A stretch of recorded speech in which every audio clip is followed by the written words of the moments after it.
कि घर की वो 4 मर्यादा कौन सी है। जिस मर्यादा में नारी रहे तो उस घर में संपदा नहीं घटती। उस घर की संपदा को समाप्त नहीं किया जा सकता।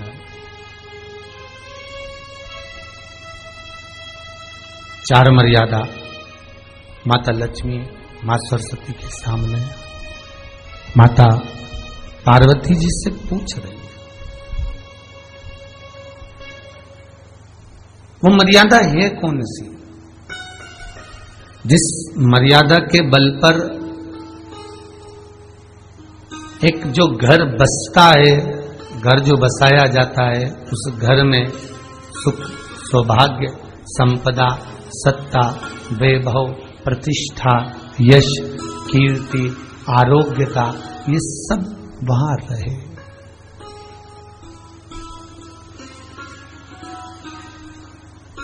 पहला, मां पार्वती ने माता लक्ष्मी को कहा, अतिथि देवो भव।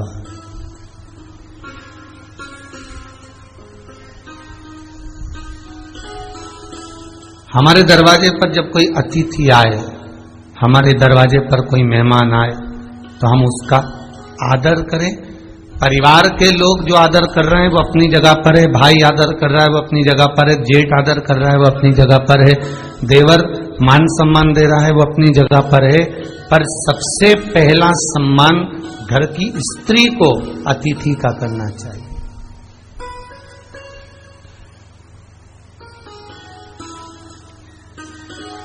सास के मेहमान आ गए, पहचान वाले, बहुवन मालूम पड़े अपने कमरे में बैठी हुई है।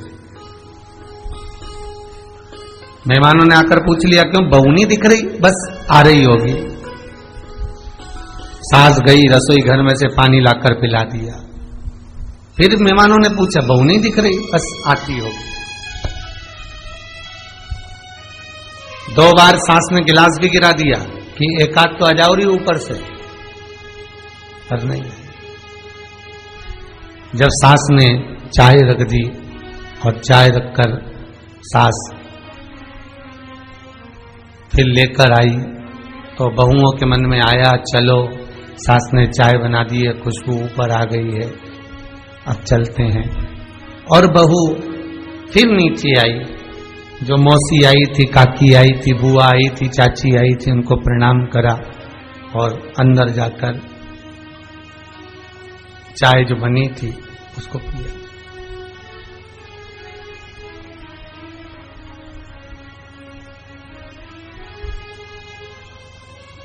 एक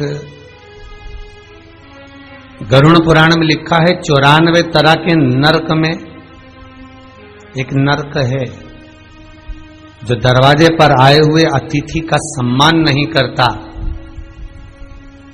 उसको जल नहीं पिलाता, उसका मान सम्मान नहीं देता, उसका आतिथ्य नहीं देता, उसके लिए भी एक नरक रखा गया है।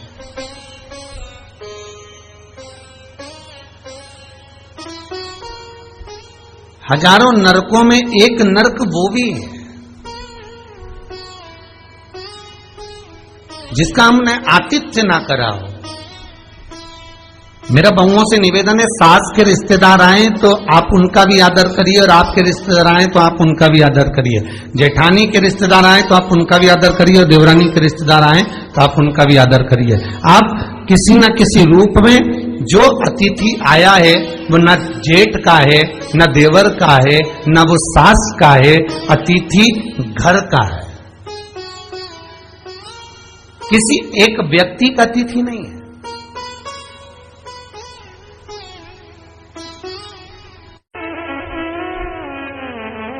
बड़ी बहू सोचे कि मैं घर की बड़ी, बड़े परिवार की, मेरे पास में बहुत धन दौलत, मैं काय को गिनूं किसी मेहमान को। छोटी बहू सोचे मैं काय को गिनूं, मंजिली सोचे मैं काय को गिनूं, संजिली सोचे मैं काय को गिनूं।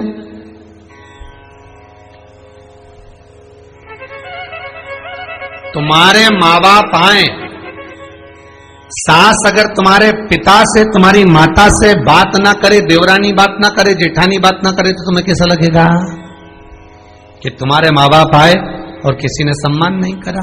उसी तरह सास के रिश्तेदार आए, तुम सम्मान नहीं करोगी तो उसको कैसा लगेगा? फिर तुम्हारे घर के आए, वो सम्मान न करे तो तुम्हें कैसा लगेगा? आतिथ्य घर में कोई भी आए वो सबके लिए। दूसरा क्रम बताया, घर के दरवाजे पर जो तुलसी का पौधा होता है, जीवन में सबसे पहले अगर दुख आता है, तकलीफ आती है, कष्ट आता है, बीमारी आती है, रोग आता है, कोई बड़ा घटना घटने वाली होती है, कोई बड़ा कष्ट आने वाला होता है, तो लक्ष्मी जी से माता पार्वती कह रही है, घर में जो तुलसी का पौधा होता है सबसे पहले घात उसी पर होती है। तुलसी का पौधा सूख जाता है, समाप्त हो जाता है,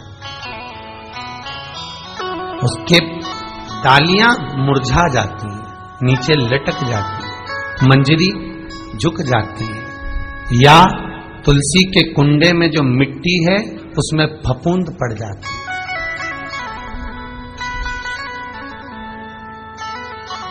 कितना सुंदर बात कही है महाराज। तुलसी के क्यारे में, पद्म पुराण, तुलसी के क्यारे में जो हम जल डालते हैं, वो जल हमने जब डाला और वो जल अगर नीचे गिर रहा है, उसका भी दोष वर्णन है महाराज, उसका भी दोष हमारे शास्त्रों में वर्णित किया गया।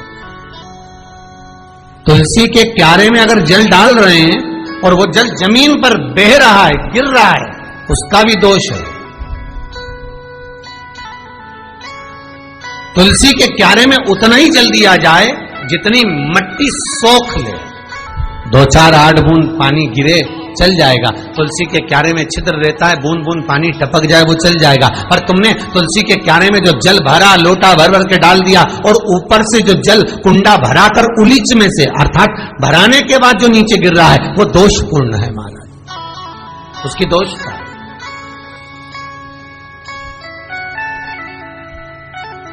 वो दोष देने,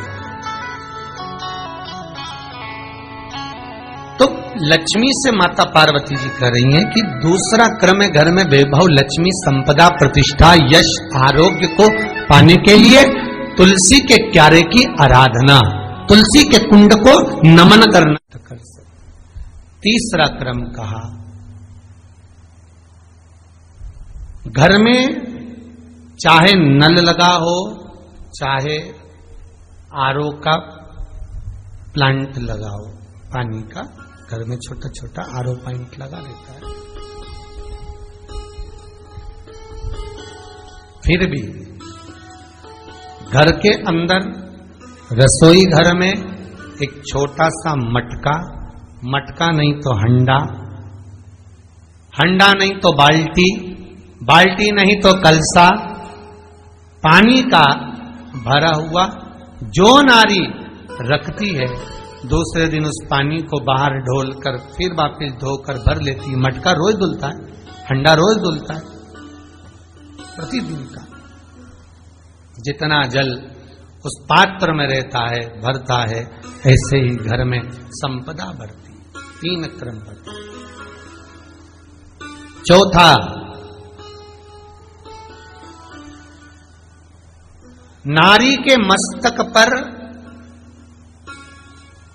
जो चीर होता है, ये पूर्वज इसी चीर से कथा प्रारंभ हुई थी और वहीं पर पहुंच गई। लक्ष्मी पार्वती के संवाद पर चल रही है महाराज। मस्तक पर जो चीर होता है, मस्तक पर जो वस्त्र होता है, वो वस्त्र पूर्वजों का, पितरों का, कुल देवी देवताओं का आशीर्वाद।